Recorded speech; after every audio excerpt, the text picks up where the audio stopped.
يعني انا دخلت في كلام مش فاهمه. دكتور عباس شرائي، استاذ الجيولوجيا والموارد المائيه، مساء الخير يا فندم. مساء الخير على حضرتك والساده المشاهدين جميعا. حاولت اقرا الخبر وتوقفت بقى عند عدم الفهم، يعني قول لي حضرتك ايه بالظبط هدف هذا المسح اللي بيتعمل للمصرفين؟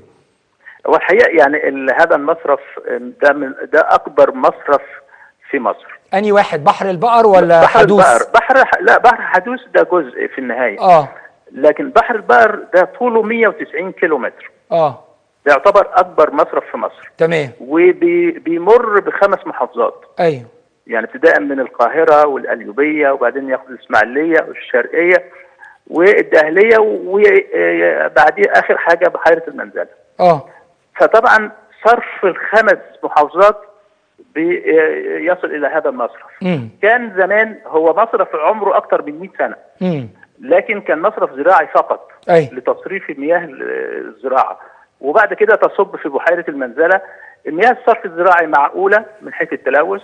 وبالتالي كانت بحيره المنزله بحيره يعني مياهها صالحه لوجود ثروه سمكيه وغيره. لكن مع زياده عدد السكان وتغيير الأنشطة حول هذا المصرف أصبح مصرف زراعي وصناعي وصرف صحي.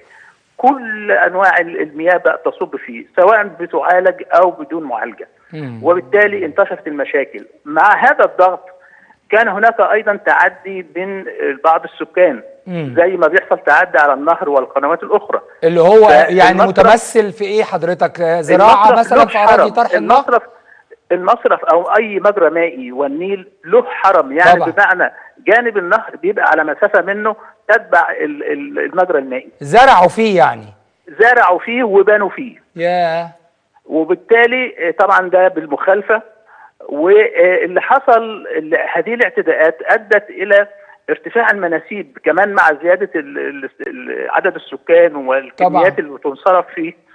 ده ادى الى رفع وضيق المصرف نفسه، يعني بدل ما كان بيبقى كده يبقى منسوبه كده، لما يضيق يبقى اعلى. طب بيضيق، يرتفع المنسوب، مع كمان زياده الكميات اللي بتصب فيه، مع زياده طبعا المدن والقرى وعدد السكان. كل ده ففي ناس يمكن في مارس الماضي كانت في مشكله ان في بيوت غرقت. بس البيوت اللي غرقت هي البيوت اللي بانيه بالمخالفه. في حرم المصرف نفسه. وبالتالي دلوقتي الوزاره يعني هي بتعمل مسح لجوانب المصرف بهذا الطول ال 190 كيلو، بالاضافه الى قاع المصرف، لان في ترسيبات اترسبت في القاع. هذه الترسيبات ايضا بتعوق حركه الميه وبترفع المنسوب. فهذا المسح معناها بيشوفوا الترسيبات موجوده فين، وبالتالي الكراكات ممكن تزيل الترسيبات الكبيره. وايضا الجسور اذا كان في محتاجه تهذيب او توسعه او اقامه كباري، كل ده لان هذا المصرف يعني منتظر ان يعني يتعمل محطه معالجه، ممكن تكون اكبر محطه معالجه للمياه ايضا في مصر، تعالج حوالي 5 مليون متر مكعب في اليوم. يعني ده معناها ما يقرب من 1.5 مليار متر مكعب في السنه. دكتور عباس، عايز اسال، ممكن نقلها.